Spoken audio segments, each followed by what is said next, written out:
Let's talk about all the good things and the bad things. Well, let's say names and get sued. Let's tell people names and get sued. Let's tell everybody. Let's just tell the whole damn truth.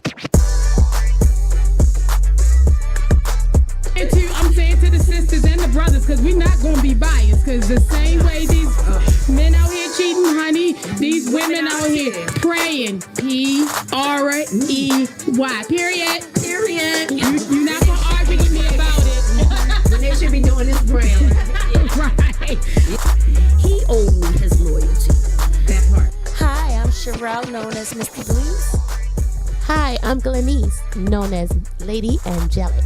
Hi, I'm Felicia, also known as the Visionary. I'm Monica, known as Moni Love. I'm LIA, better known as Songbird. And we're Shameless Unplugged. You know, Monica, to address what you said, what you did to get them, you have to do to keep them. That's exactly right. On both ends, though. That's what I'm saying. That's what I said. That's why I was saying. I know where you going. I was about to say it. You know what? I love what Erica said up there. She said, tie him to the bedpost. My girl, that's my type of thinking. We're going to start reading Erica stuff. We all know Erica. And so let the church say amen. Amen. What's the highest praise? Hallelujah. Hallelujah. All right. Hallelujah. Yeah, I was. Shameless Unplugged, another Bmore Pod production, coming to you live every other Tuesday at 7 p.m.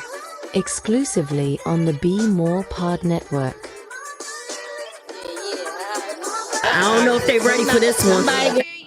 Hello, everybody. How y'all doing? Life is great. Okay. And hi, family out there. How y'all doing? Listen, y'all.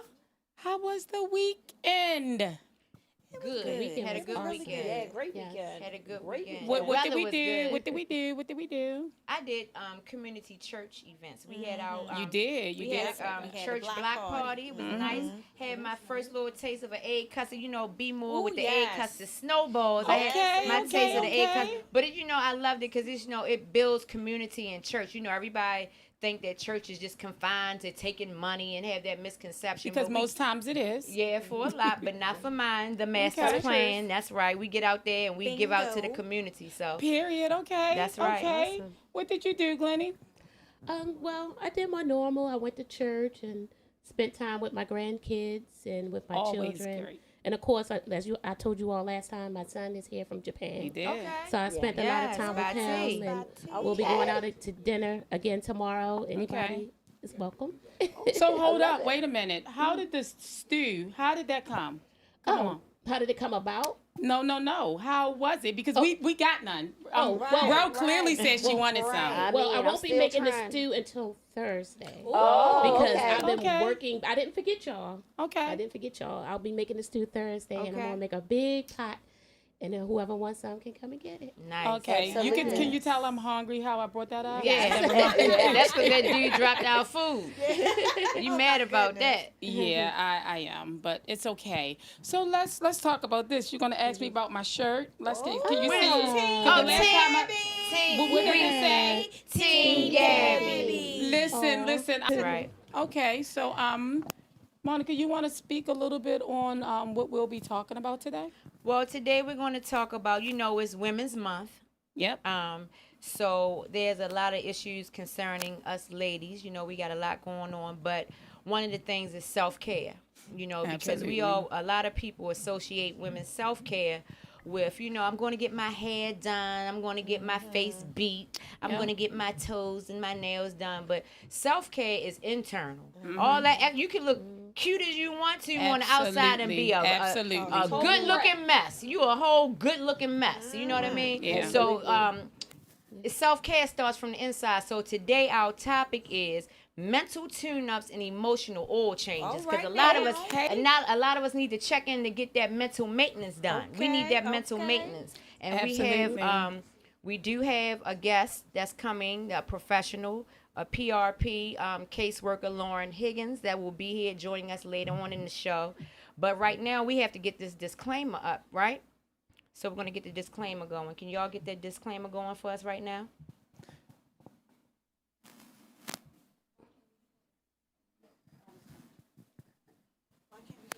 Y'all.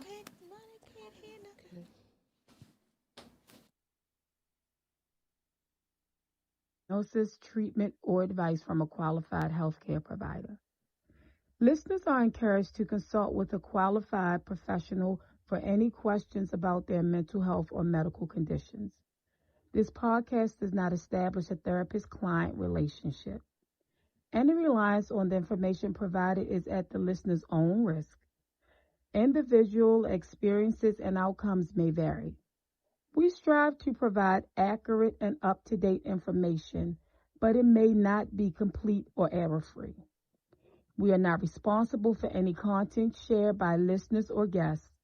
If you are in a crisis or experiencing urgent mental health symptoms, please call 911 or your local emergency number immediately for mental health emergencies. Call or text 988. This podcast should not be used in any legal capacity. Thank you. I don't know. I'm sorry. I don't know what's so going sorry. on, but our guest has come up here with us and joined us, Miss Yes. Lauren Hey, Heggins. Hello, thank you guys for inviting me here. It's so great to be here. Absolutely. Good to have you. Good to have you. So I want to just say real fast. I know what's happening today. We talking about mental illness and stuff. They say we're gonna see how many mess ups we can do before Ralph show the other side, so everybody can see that I'm the one that needs the help. I know what they doing. They trying to push. Okay. So you know that other Gemini can jump out. They testing the They gangster. trying. Okay. They testing the gangster. It's all right. It happens. You know, but Lauren, like we were saying, a lot of women, when we talk about self-care associated with the external and the physical things, I'm getting my hair done. I'm going to go pamper myself, get my nails done, my toes done, my hair done, or whatever. But they inside be messy. Mm-hmm. It's a total internal mess. So explain to me, really, from your professional perspective about self-care and mental wellness. Well, wait a minute. Can you just tell us a little bit about you first? Yeah. Yes. Yeah, sure. All right. My name is Lauren Heggins. I am a PRP program manager, which stands for Psychiatric Rehabilitation Program. Okay. That's my program. We support adult clients who they may have severe mental health disorders, and we support them in the community so that they can continue living in the community independently, rather than in a residential home or a hospital. So my case managers go out and they meet with the clients at least 6 times a month, and they hold a caseload of about 15, which could be a lot to meet 6 times a month. One. But they do a great job at it. My team is great, and if they're watching, you guys are awesome. Yay, team. So they really are. So they really go out and they really support them with daily living skills, coping skills, self-care, goals that they develop for themselves. Everything is person-centered. Whatever goals they want to make for themselves, and they work on that for 6 months, and then we reconvene in 6 months and see how they're doing on those goals. And if they're the same, they're the same. And if they make progress, they make progress. But the number one thing is to make progress. And the one thing I want to hear is, Miss Lauren, I'm ready to be on my own. I can do this on my own. I'm able to, deal with, my diagnosis. I'm taking my medications as prescribed, but I also can hold down a job, or I'm also able to develop relationships. Those are I'm ready to do that too. Yeah, We gotta get your mental illness under control first. Yeah, I'm ready to develop those too. She gotta start taking her medicine. So that's the main goal of the program is to gain independence and be Functioning. Functioning in the community. There's a lot of stigmas around the severe mental health disorders, and my team really they really do a good job with just trying to erase those stigmas and talk to the clients about you can do it.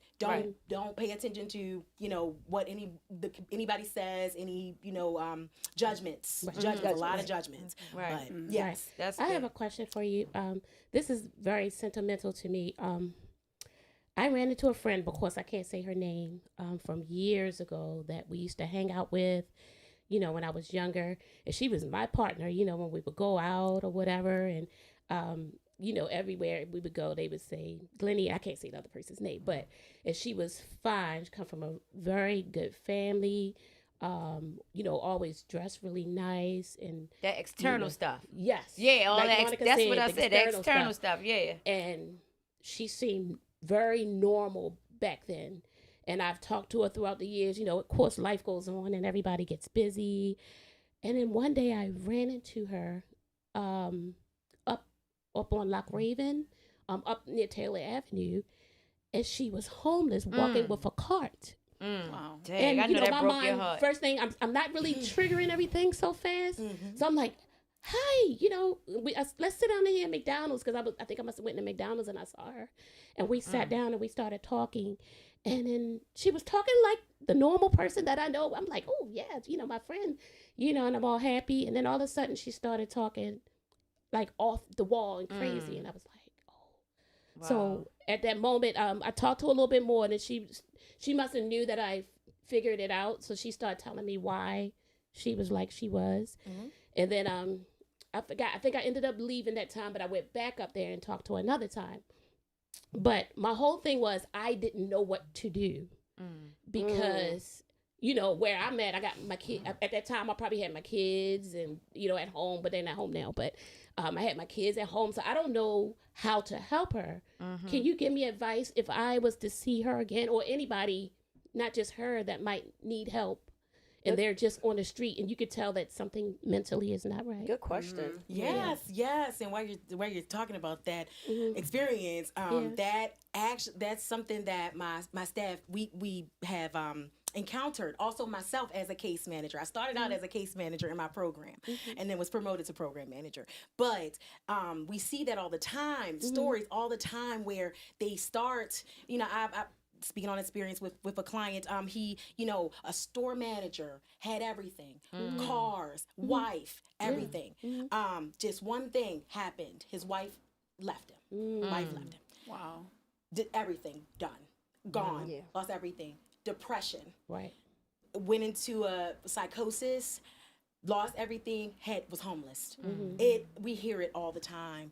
And as far as the resources, I'm based out of Anne Arundel County, and for Anne Arundel County resources, we do have the direct Black crisis response is one. There is in Baltimore. There's also crisis response as well in Baltimore. NAMI, the NAMI website has all the resources listed, and you can also filter by county, state.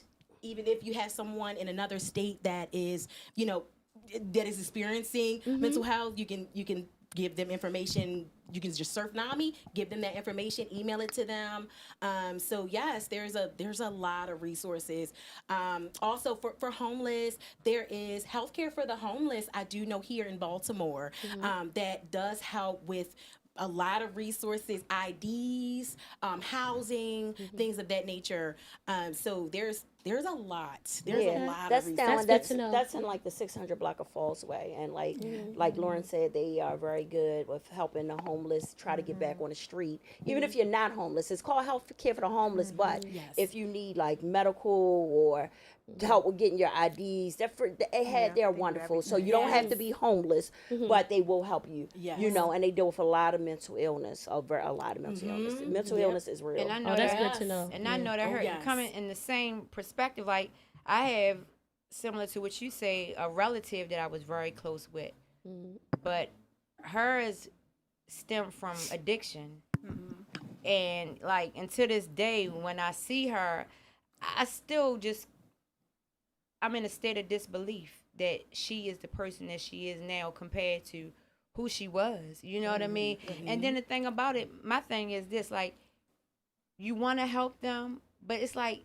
you kind of limited on how you can help them, because if you open your doors, if they are homeless, or if you open your doors and bring them in your house, that's just, it's like you stuck between a rock and a hard place. Like, how do I help this person I love, but put myself such in a like compromising position? Because no matter what, stealing. Because I mean, let's keep it real. They stealing. Yeah. You know what I'm saying? They might have people up in your house coming. So it's hard to deal with. So, and this is what I wanted to say. Growing up, I know we had it living in our home, right? And we are not educated on mental health. Yeah.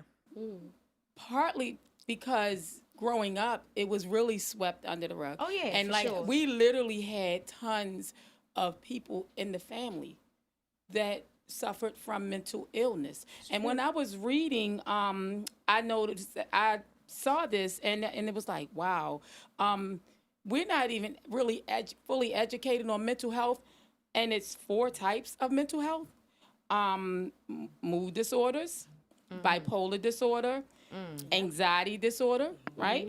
And personality disorders, psychotic disorders. That's wow, right? So we're not even educated on the first steps. Right. And I was listening to what you said, Mo. You said that we're cleaning ourselves up on the outside. Oh, yeah, we look but good then on the outside. inside we tore up. But beat that's up. what we're taught. That's learned behavior, right? We're taught that if you look better, you feel better. Right? And everybody thinks you're And most times, Yeah. I do. Most times, if I go and I'm pampering myself, but it's so temporary. Yeah. And I wouldn't know this if I hadn't suffered depression and started feeling, well, I'm going to be transparent. I literally had to check myself into Shepherd Pratt. There's no shame in it. I felt That was no another shame resource in that it. Yeah, you I talking about felt share. I felt absolutely out of body experience when my mom suddenly passed, and I just really was not functioning as that strong superwoman that I love to believe that I am, and no one around me knew how to help me. They knew how to love me, but they didn't know how to take care of mental health. So moving your cousin in was your heart talking. But we are not, sometimes we end up hurting the situation, right? Yes. More than we're helping them because we are not equipped. That's just the guilt that I'll go through though mentally. Because outside, people be like, dang, how you got a family member on the street homeless? And you're homeless. But it's like, I feel like stuck. Like, what do I do? So I'm going to say it from both sides because we have it in the family, but also being in the fire department for over 20 years, I picked up a lot of patients that dealt with mental illness. So I seen it and I learned a lot about it. So first and foremost, with anything, with your cousin being, it was induced by drugs. First things first, you can't help somebody that don't want help. So they have to want help. Even with mental illness, if that person doesn't acknowledge that they have an illness, you can't help them unless they are to the point where they're ready and can hurt themselves, and then you can get them what's called EP, which is an emergency petition, but they have to be at a certain level. So we are stuck. Our hands are tied because it's a cycle. So I can take somebody to the hospital that's clearly in a crisis, but if they answer 3 questions correctly, they can then say, I want to go home, and they have to let them leave because then it's kidnapping. So when the EP comes into play is you go down and you file with the court, the commissioner, and they give you an emergency petition where they come and take the person in and admit them into the hospital for help. But like you said, you feel bad, you see people or whatever, and you never know like the situations or the circumstances. But I know usually from what I've learned is something usually triggers it, and as with young people, with young adults or whatever, they say usually around 18 years old is when you start seeing like bipolar. So that's when they use 18, 19 years old when they're making a transition. That's usually when it rears its head. As adults, if we make it past that point, usually it's something, a life-changing something that happens, whether it's drugs, a bad relationship, a bad breakup. I know for myself, in my family, I know my grandmother, she suffered from bipolar and schizophrenia, and it did not show until the man that she was married to. My grandmother was very spiritual, heavy in the church and God, and she was engaged to be married, and while they were having her bachelorette party, somebody knocked on the door and said, "I'm sorry, he wanted me to tell you he can't marry you because he's already married." Oh my God. And that changed her life forever. That's when she started going into the bipolar showed, the schizophrenia showed, and then it was uncontrollable, like, for her whole entire life. Good thing was, like, bad thing back then, it was like not talked about, and the treatments wasn't good. So they used to give her shock therapy. They used to tie her down and shock her for years, and she went through that. And, later on, as I got older, she would go into the hospital, and I'm talking about for like years at a time, months and months, and they stopped doing the shock therapy because they saw that it wasn't effective, but I could tell when she was off her meds versus on her meds, and they have to be willing to take the medication, because no matter how bad we feel, or no matter how hard you want to help, or whatever, because they could be the best person or whatever, but especially when you knew them before, right? They just they're still that person. You just they gotta everything can't be fixed. We can't fix everything, and we're not out there to fix everything. But it is said, ladies, hold your thoughts. Don't forget. Remember what you said. I'm gonna hold it. Where is that? Where you want me? Hold it right there. Hold it right there. But so we get ready to run the video again. Okay, we're gonna try again, guys. All right. Third time's a charm.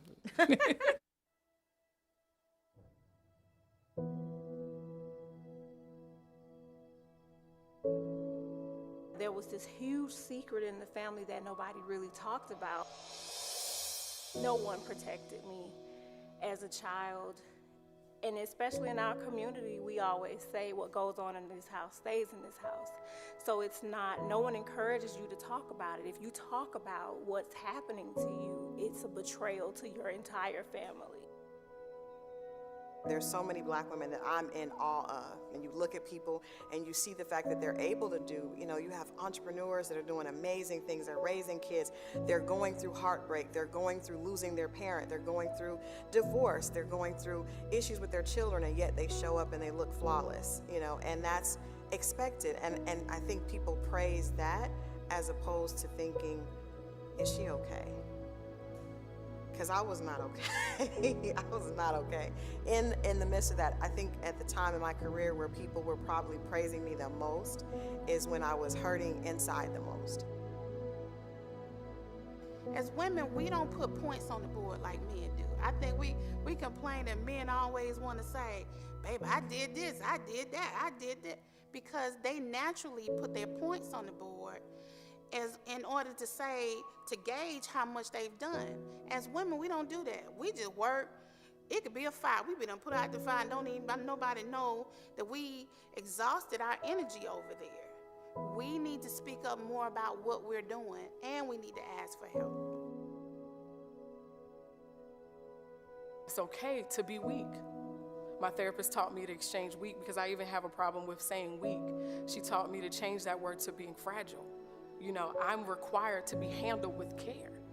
And if you don't give it to me, and if I myself don't give it to me, then I'm going to be in a worse state of depression, or I'm going to have an extreme battle with anxiety, or I might have another suicide ideation or a suicide attempt.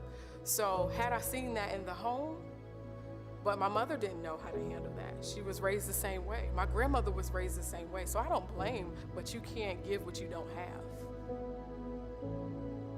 I really would like to see us as African Americans be more open when it comes to talking about these type of things, because we'll talk about, she has the sugar, she has diabetes, she needs to take her insulin, she's insulin dependent, she won't take her insulin, but then we won't talk about things that have to do with mental health. Well, it's the same thing, it's just dealing with brain chemical activity. So we have to start being more open with one another.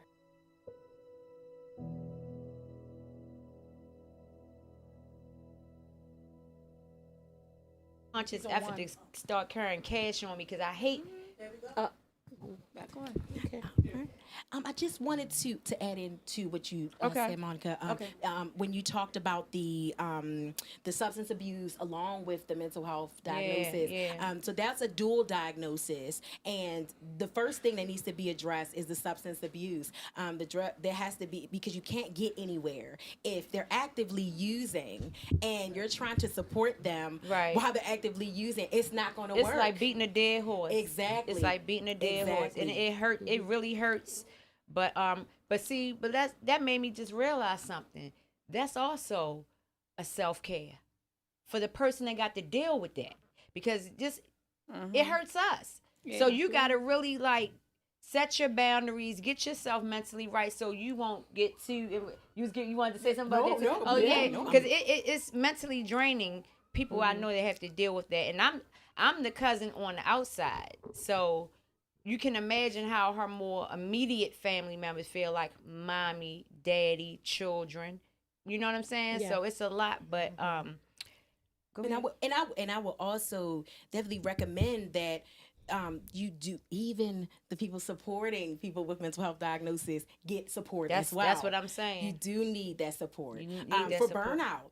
Oh yeah, Burnout and is you will say real. caregiver, because some of them are caregivers to adults with mental health disorders. So that caregiver burnout is real, and they need support. Sometimes they do not understand their loved one's diagnosis, and they need to, they're trying to get help. They have no idea, where to go, what it means. So I always advocate for that too. Like you guys, you get therapy, support groups too, because in order to help them, you need help too. You need the support as well, Right. and the education on it too.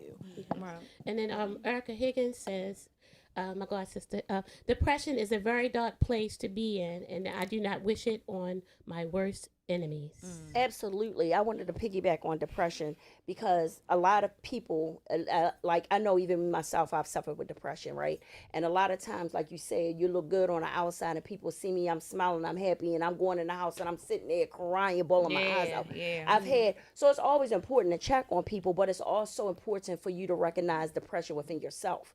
Because if you're going in a room and hiding and no one knows what's going on, Right. you gotta know that you're not alone, and it's okay, because back in the day it was a stigma. If you was depressed or if you had some kind of mental illness, people would judge you.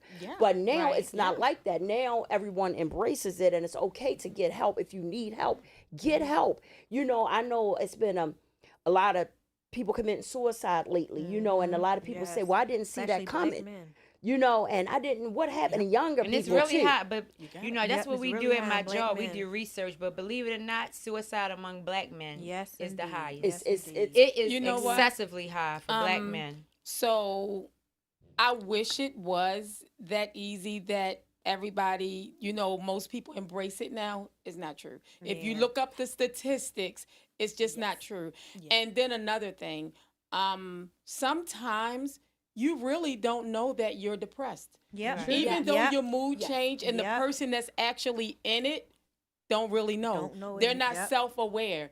And so because of that is why we have so much suicide, and that people don't see it and it happened, and you're like, I was around this person every single day. How did that happen? That's true. And there's such thing as high functioning depression. Depression. I was But gonna say. America, that's true too. But America, we did something. Wow. Why did we start shutting down mental hospitals? Like you can almost count on. Because they were shocking people and tying my grandmother down to the bed and shocking Like them. that So they too. That's why they were good. getting them. That's why they shut them down. They would They're strap still them doing down. that too. Right. They're still doing They're that, still really? doing shock. Yes. Yeah, they were really doing hurting. shock. They was not when you were Mm-hmm. considered quote unquote crazy, because that's what they used to say back then. Mm-hmm. They would tie you up in a straightening jacket, throw you in a room with padded walls. But they When it really was thought time they for could therapy, shock they the- would shock shock it you. out of Wow. You know, so still do. I'm just saying, thank God that half of them do. hospitals are Yes. closed down. But But they still do it. I have a now? question. Yes, they do. I have a question. Not that Wait a minute. way, though. Right, but I mean, it's different. It's different. It's different. not the But same it as is- back it in the was- it's day. still Wow. The shock therapy was what it's called, like shock So therapy. you're getting like pretty much abused 'Cause for they- being mentally ill. They thought that your brain was something's wrong with your brain, so they was Right. trying to shock your brain back to being normal. So I have a question for Sounds you. like a cardiac When I was arrest. saying that it's embraced now, not by people. You know, Right. I'm saying now it's okay. Like back in the day, you couldn't, because I'm gonna say this. My oldest son, I remember when he was 18, he came to me and said, Ma, I think I need to go talk to somebody, right? Me being, you know, whatever. Right. I'm like, you're good, you're okay. This Right. is what we do. We're gonna get over it. You're okay. Right. Be strong. Yeah. Hit chin up. Yeah. We are. Yeah, We get through Put this. your We big get boy through it. drawers Right. on. You Yeah, fine. put You your know, big boy whatever. drawers on. And I didn't realize I did nothing but hurt him. You know what I'm saying? right. Because now he's a grown man and still dealing with that stuff. Right. And it's too late for mommy to hold his hand and take him to the hospital, right? Yep. But I was saying back then, I didn't know. But when you know better, you do better. It's Right. what I mean now. It's more embraced. some. No, Because absolutely. what happened was back then, if you had mental illness and it was checked on any of them job applications when they did that background check, you wasn't getting a job. Right. But now that they're recognizing it and they understand that it's an illness, you know, it's not your brain's not. I mean, that's what I mean by people are embracing it, not so much the So individual. it's better than it was. It is much better than it was because you're Definitely not more gonna. awareness. You can get a job now. You wasn't getting a job back then. Well, can I be transparent about something? This is admitting my stuff. I was one of them people who was ignorant to it. I'd be like, they playing crazy. I was one of them people like, oh, they playing crazy. You know, everybody want to be crazy now. Everybody bipolar now. Everybody, because it just seemed like at one point, everybody wanted you, every time something, especially if you commit a crime. Oh, I wasn't in my right mind. Like, now you bipolar. Now you done killed somebody. Now you crazy. Right. You know what I'm saying? And I think I'm going to stick to that to some people's situations. I ain't going to lie. I'm going to hold that true to that. But I am starting to walk into a place where I see now that mental illness definitely is real. Yes. Some people do need medication. Yes. You know what I'm saying? indeed. I really, I'm starting to see that So now. many misdiagnoses. Like, Yeah. it's unbelievable how Yeah. people are walking around here, and it's scary. Yes. Yeah, so that goes back to what we always say too. You know how we talk about family saying, we'll go on in this house, stay in this house and all that. So at what point do you teach your children that if you need help, if you can't get in the house to go somewhere, if you pretty much threatening them that if they talk about something, you going to give them the business? You know what I mean? So we got to hold ourselves accountable for that. Because I know that's how I was raised, and that's how I raised my children too. You better not. But I don't know. It's kind of catch-22. And even back in the day growing up, you know, we did know that family members were they may have been a little off, but the elders would be like, don't pay him no mind. Don't pay him no mind. He's just a little he's just a little simple. Don't pay him no mind. Simple He's just a little- Simon. They called you Simple Simon, didn't they? Yeah. Simple Simon. And it was borderline teaching us to pick on them and joke them. Yeah, you know because what I'm saying? it was I ain't gonna ignorance. lie. We really didn't know. It's ignorance. It Not was like knowing. pure ignorance. And I mean, We like, did. Yes, we did. I ain't going to even tell them. I ain't going to Y'all put know, myself y'all out know there what like happened that. in New St. I Mark's. did. I ain't going to lie. Yeah, it's bad. It's Y'all bad. know what happened in church, and y'all know every Sunday. y'all- Yeah, we had it at church too. Yeah, we did. And Yeah, but we just walked on by it. And we like, yeah, we did not walk on by it, Glenny. Well, we laughed. No, but what I do want to talk about also though, before I lose my chain of thought, we can speak on, you know, the people that are mentally ill, right, and that need the help. But what about ways to stay well? Like when you're not in that very mentally sick place. You know what I'm saying? Because I'm going to tell you something that I find very therapeutic. Sipping paints. When I go to sipping paints, I'm sitting there in front of my canvas and I'm just enjoying myself. It's just like taking my mind in a whole. That's your coping skill. Right, but it's so therapeutic to me, right? Yeah. So what are some ways that women can maintain or develop a wellness and not just be in that sick mental place? Because we got to speak on the well side. If we keep focusing on the sick side, people going to stay there. Yeah. You know, I'm mentally ill, I'm sick, I'm here, I'm Yes. depressed, I'm sad. Exactly. No, but absolutely. let's speak You on are not your mental illness. Right. You're not your mental Right. illness. And Right. we say that to them all the time. Just because you're diagnosed does not mean you can't do X, Y, and Z. So yes, coping skills. Right. Finding something that you enjoy. Get out the doing. house. Yeah. You something sitting that in you're your house, happy. the devil gonna be playing with your mind all day long. You sitting in your house by yourself all day long. He gonna be having to play a field day on you. I just want to read this from G. Johnson. Said, till this day, they try to hide their struggles with depression from their family because they feel so ashamed. Listen, G. Johnson, whoever you are, I ain't a therapist, but you can call me and talk to me, and we can figure it out together. Okay? I don't know who the G. Johnson is, but listen, you ain't never gotta be alone. So definitely not alone. Definitely not alone. For me, you talk about coping skills, and that was one of the things that Shepherd Pratt taught me too, to channel into things that I love. Things I love to do. Music is soothing to me. Music, art. I'm a junker, so I junk a whole lot of things. Like I have something this week that's really. So I would have been married 26 years come this Thursday. Oh wow! And I noticed my mood shift. I noticed me slipping into depression. I'm never going to be short with people. I just don't do that because I don't want people to do that to me. Right. So I'll stay to myself a little bit more.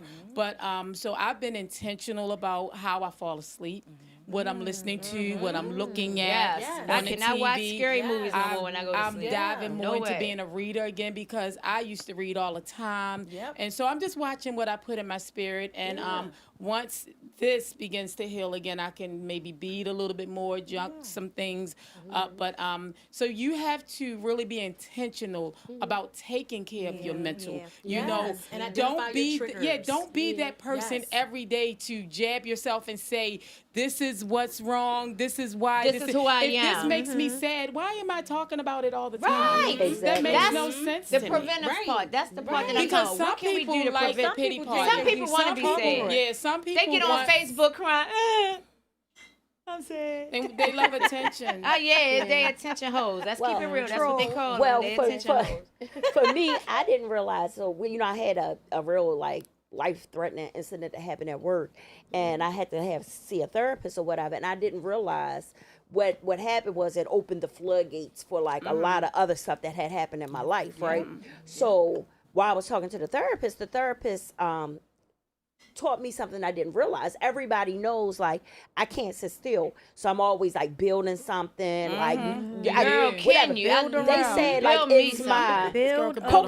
it's my coping mechanism. Yeah. So I find peace, in creating something, building something, painting something, and I'm talking about y'all know I'll build anything. Vibe the builder. So but it's my peace of mind because it's either that hit the bottle or go in the corner and cry.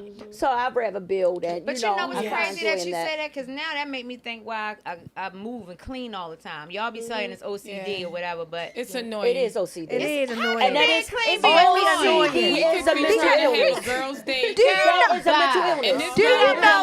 Do you know when you put the fork down, the plate is gone, and I was just putting my fork down. Yeah, I wasn't done she do that eating. all the time. You'll be like, you sit and drink that, you go back. Wait, but that's fork for but every that's fry. Give me the no, for real. Pass the That's part of the mental illness. Pass the Cavassier, baby. Pass the Cavassier. Excuse me. Flag on the flag.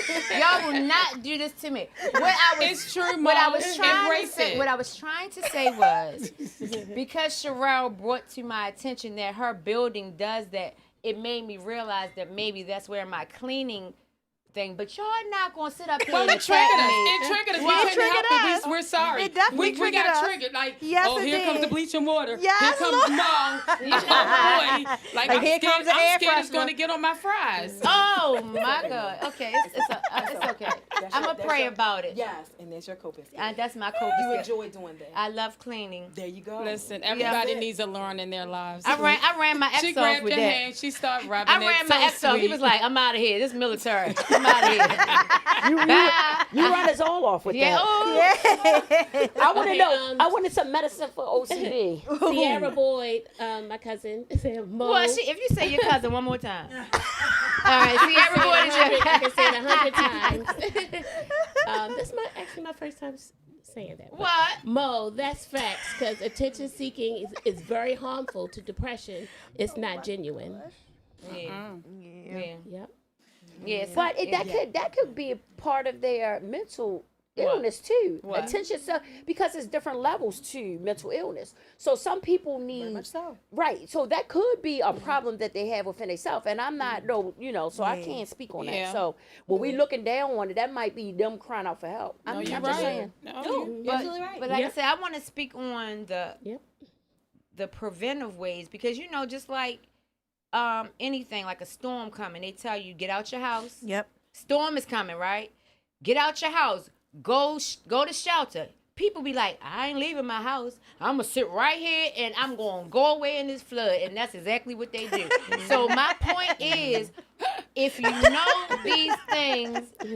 these things, is coming, right, or you know you deal, what are some preventive ways? We gotta focus on the positives. Like, what are some outlets? What are some things, like you said, music, art? You know what I mean? What are some other things that you find that you see that people find ways to cope or? Yeah, and just adding into what Lisa's saying, identifying your triggers too. You need to identify, what is causing this reaction, and she was able to do that. What she feels it, she knows what's coming. She knows because a professional taught me. But if they won't go to a professional, that's true. See, that's true. So we're upset because they don't want to go and do these things because they haven't went to the first step. You got to go make the first step first. They may not have acknowledged it. They may not have acknowledged it. And you do have to meet them where they are at times. So is that a question now we ask when we start dating? Excuse me. Do you have mental health issues? Have mental illness? You always want to turn it into a dating show. Now you're going to ask the man. What you going to ask him? Because I want to hear this. I'm going to say, excuse me, do you have mental illness? And you really expect them to answer that question? No, he's going to leave, Glenny. He's going to leave. Like all the men that's been trying to date us. They just walk out the door. He might need to ask me that too, but honestly, no. They don't have to ask. I play a lot. No, I play a lot. This takes me out. This is Lisa. This takes me out every time. Can we look at Gabby really quick, please? Yeah, let's look at Gabby. Let's play Gabby. Jerry.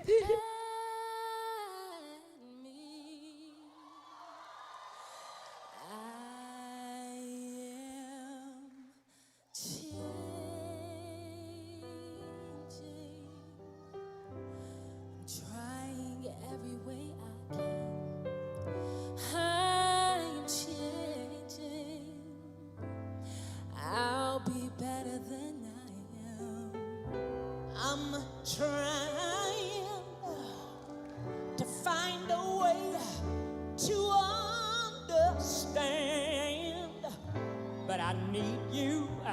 I need you. I need a hand. All of my life, I've been a fool who said I could do it all alone.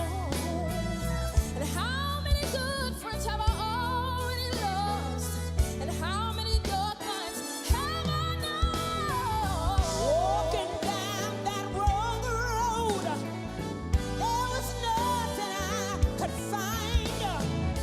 All those years of darkness could make a person blind, but now I can see. Now I can see. Now I can see. Now I can see. I can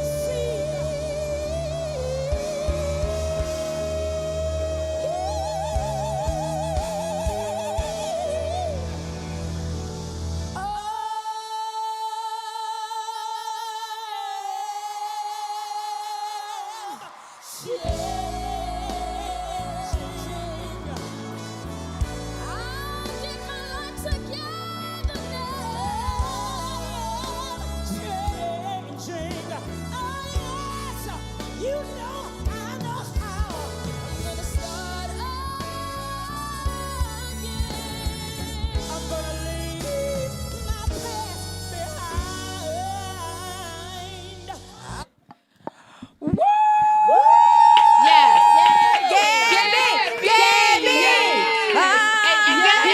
And you know what? And speaking on that note, I want to add, delay don't mean denied. Let's keep that real, okay? Yes. So Amen. just because she did not actually win does not mean she's going to be denied. Yeah. It's a lot of stuff. She's It's a still lot of a good winner. stuff. Yeah, She's still a winner. She's still a winner. That's our baby. Yes. Yes, and Round of Brooke applause, round of Davison, my applause. daughter, said, I've seen her in person. She did so amazing. Team Gabby. Yeah. Team Gabby. Yes. Gabby. Okay. Lauren, you were touching on. Can you? What's your constituent? Peer name? Bronte Vaughn commented on there. She is a licensed therapist, and she just added some coping skills in the comments. Mm-hmm. So, I mean, with all that being said, we still we go back to what we said in the beginning. Mm-hmm. There is help out here, and I mean, almost they giving mental therapy away for free.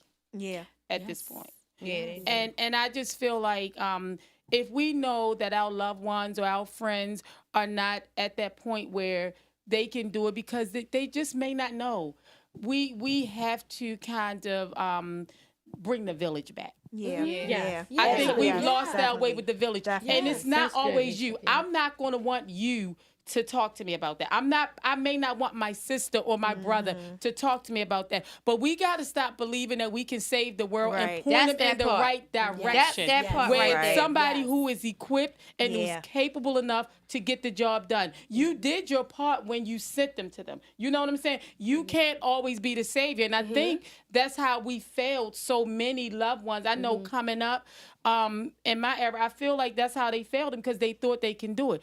I mean, the pastor, I heard your pastor say that she's your pastor, not your therapist, but she can point you in the right direction. Yeah, she said some people need to be on that couch. That we have. I mean, that's just my So I agree with what you said, but I just want to piggyback on something.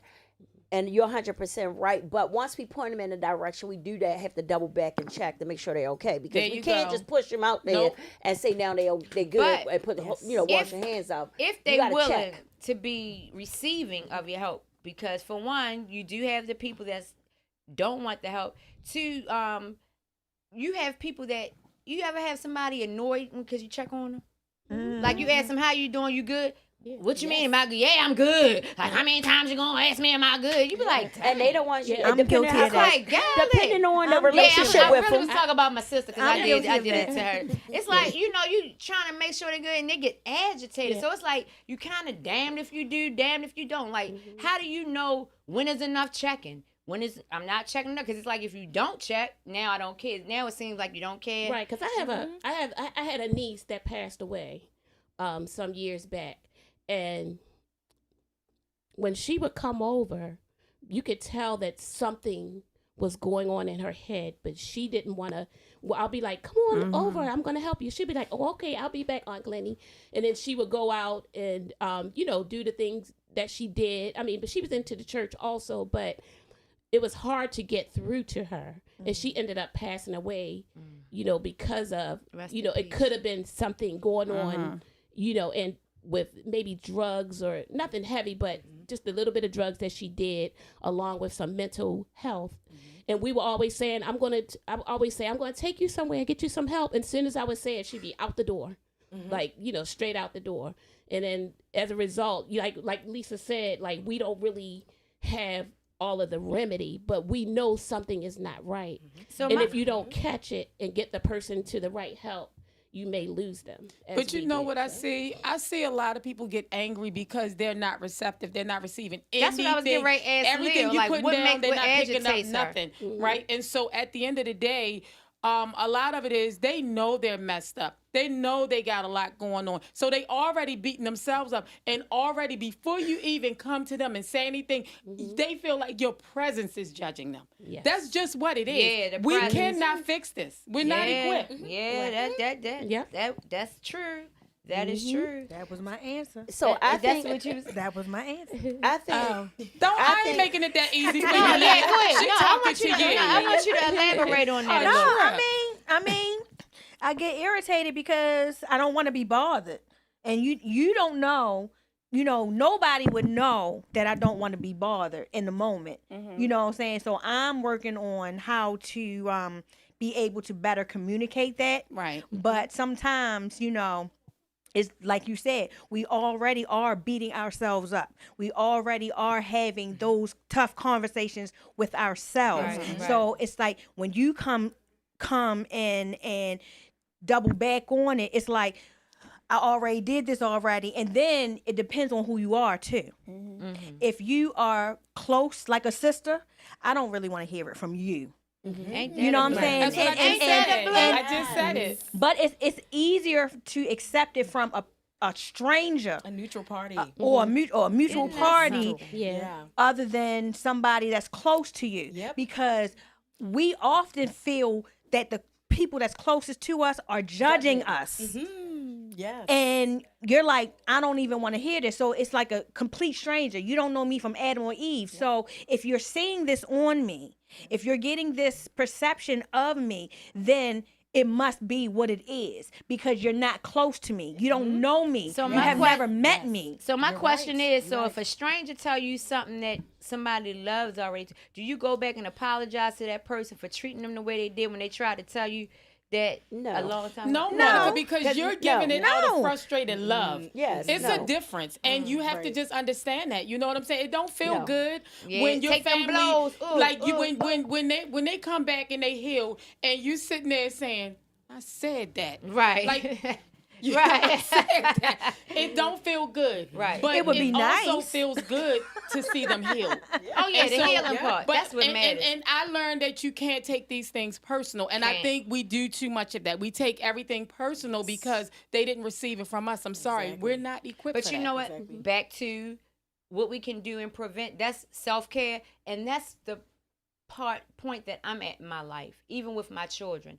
I'm learning how to take my hands off, because you know sometimes you try to force stuff and it make it work. So I'm like learning how to set my boundaries. Absolutely. And learning how to take my hands off of stuff, because it helps me with my peace. It helps me, especially with my spiritual walk, because it helps me with my anger.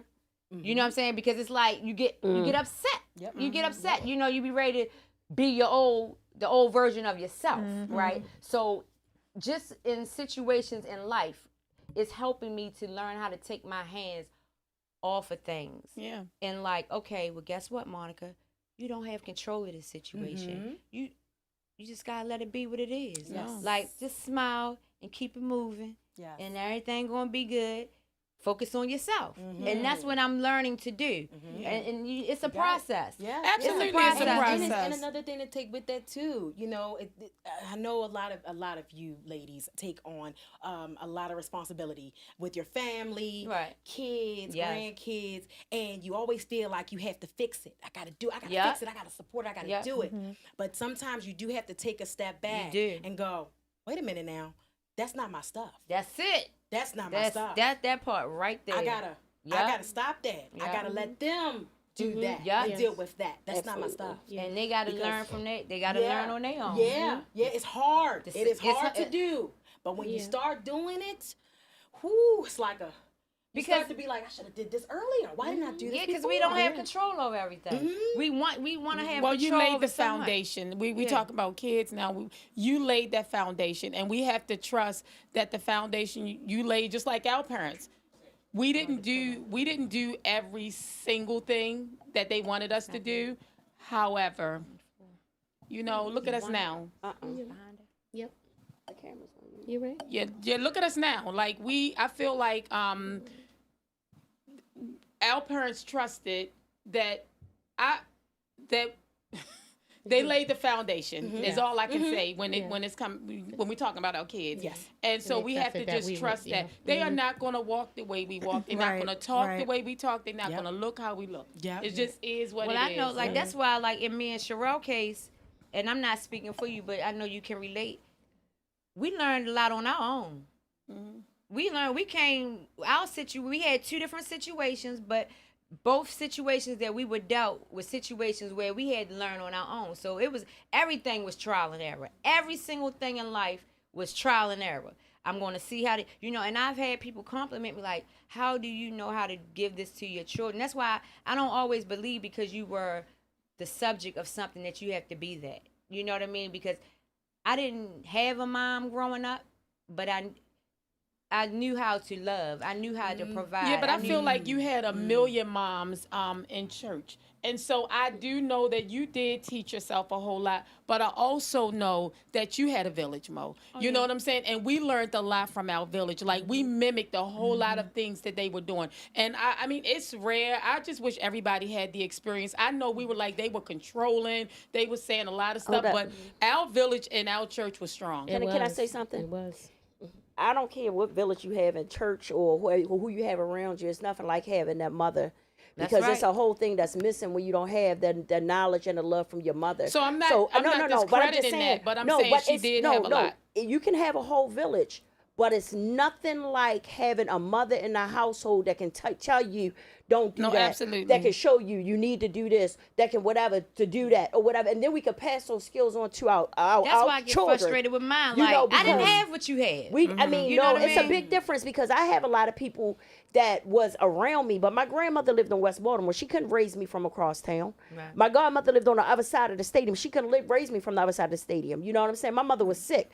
I was raised by my brother. So a lot of stuff that we dealt with and we learned on our own, you know, whether it was right, wrong, or indifferent, you know what I'm saying? We did the best that we could do, Right. you know, but along with that, I believe you and I both have a lot of depression and stuff that we never dealt with.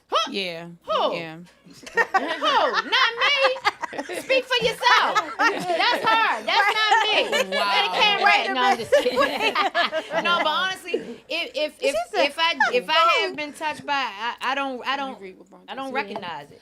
Because I haven't gone through periods of sadness, like wanting to be alone. Monica, let me tell you. Let me be the did first you to say. talking about a week breakup or Let me something? read that No. before You get in your moments, and you know you're a very strong person, but you know I know you, and behind all of that, I mean, we all have stuff that we deal with. So I'm not gonna keep on walking on that. But go ahead. Bronte Vaughn said, I really want to thank each and every one of you for discussing this topic.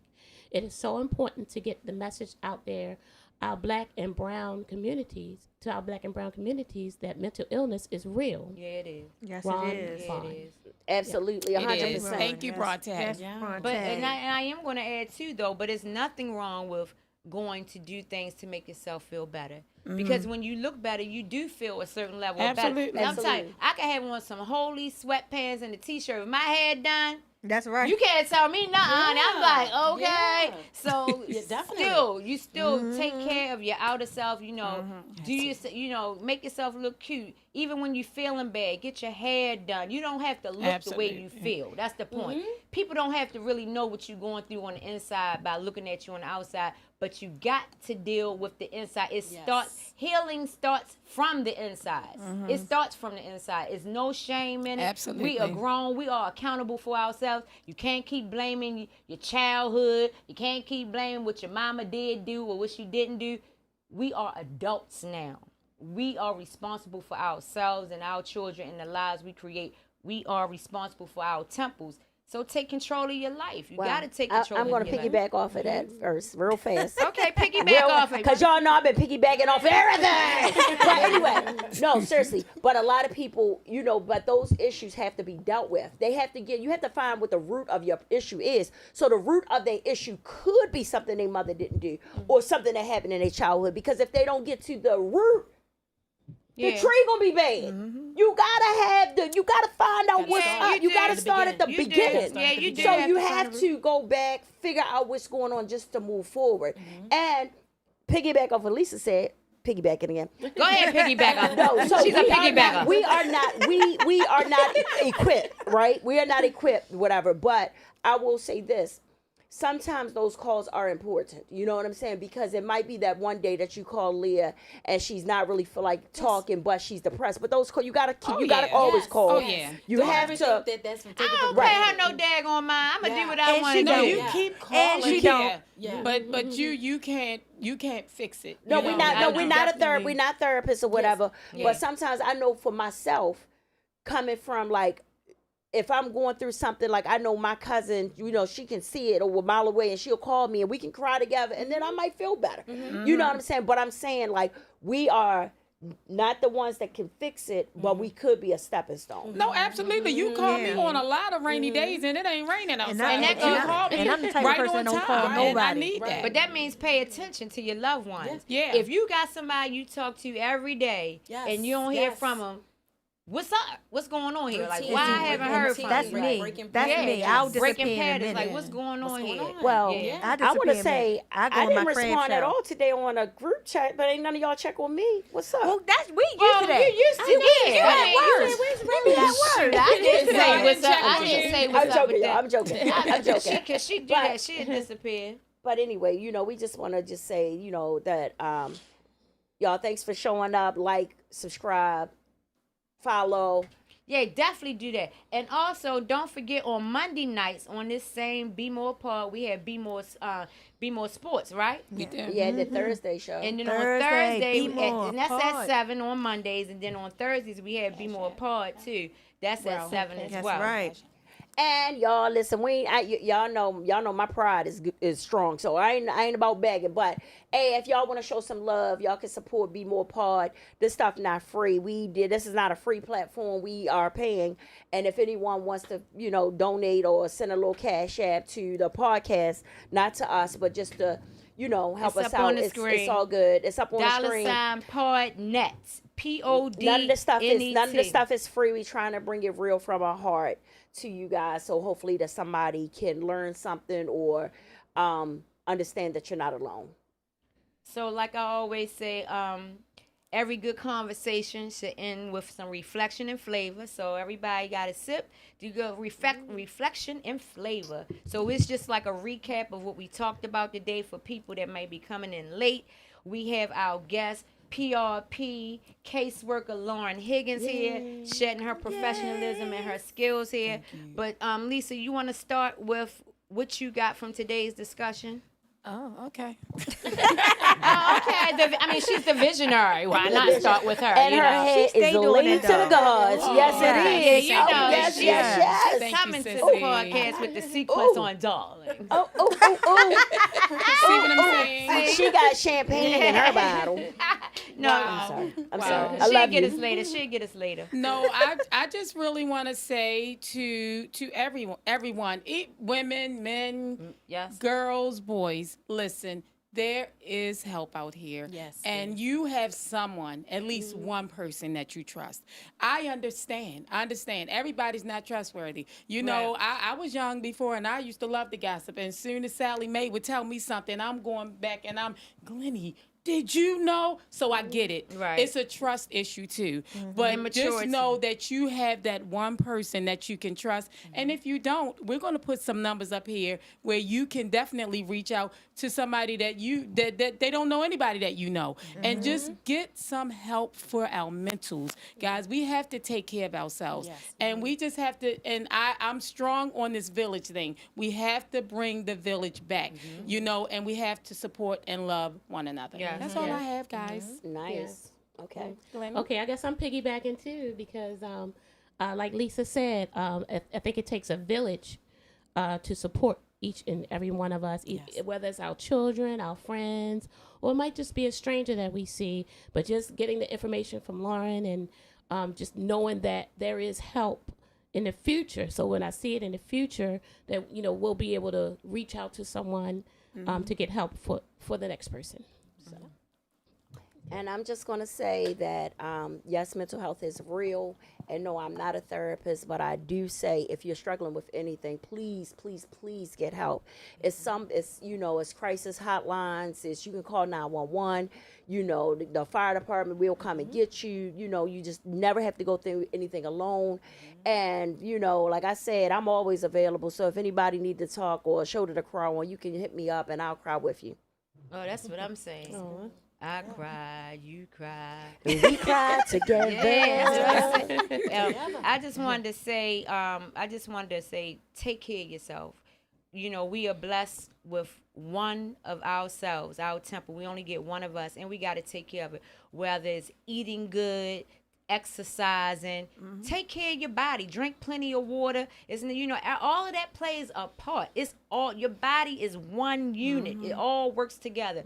Eat good. Stop putting all that toxins in your body, and just try to, take better care of yourself and realize, it starts from the cleansing, starts from the inside. Absolutely. So, you might not be able to talk to somebody. And also, prayer works. I cannot exclude that.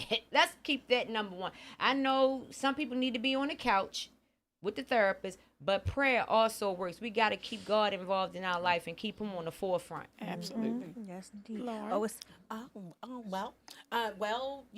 this is Mental Health Awareness Month. So Yes, it is. We are doing this. Yes. Hence my shirt. You are loved. Okay. You are loved. Anywhere, whoever needs to hear this, you are loved and you are seen. It's just really like you everything you guys said is important. You guys are right. Everybody hit it on the head. And if you need any resources, there are so many resources, even anonymous resources. If you're suicidal, if you're feeling like you have a suicidal ideation, you can call for help. Call anonymously. There are a lot of hotlines that you can call for that. Don't ever feel like you are alone and you do not have any help. There is a lot of help here now. Oh, Miss okay. Leah. All right. Well, last but not least, so this show was really a revelation for me and an eye opener for me. It tells me that I'm not practicing self-care like I thought I was, and that my mental health, I need to check in. And so that's all I'm gonna say. But She trying to make me start crying. I know. I ain't crying again. No. I cried my lashes off last time. No, I'm not trying to make nobody cry, Yeah, but sorry. No, I'm it was eye opening for me. Yeah, absolutely. That's We good. got And you, but see, sis. that's the point in this podcast. Is to make a difference in our life. We are helping others heal while we are still healing. Yeah. That's what we ain't healed up here. Nope. We all ain't totally healed up And here. if I could just we help are in the healing just process. one right. person. Yeah, we are healing along while the we way, helping that y'all my living heal. will not be in vain. So we want to just thank y'all for taking time out y'all Tuesday you, evening. thank Now you. you can go have your tacos. All right. Now you can go have your tacos. But Bring thank me you one. for Tacos and tuning in. tequila. Please Blameless, share, shameless, like, and subscribe to blameless, our channel. shameless, We love you. blameless, And we see y'all next time. Peace. When I play. Hello, everybody.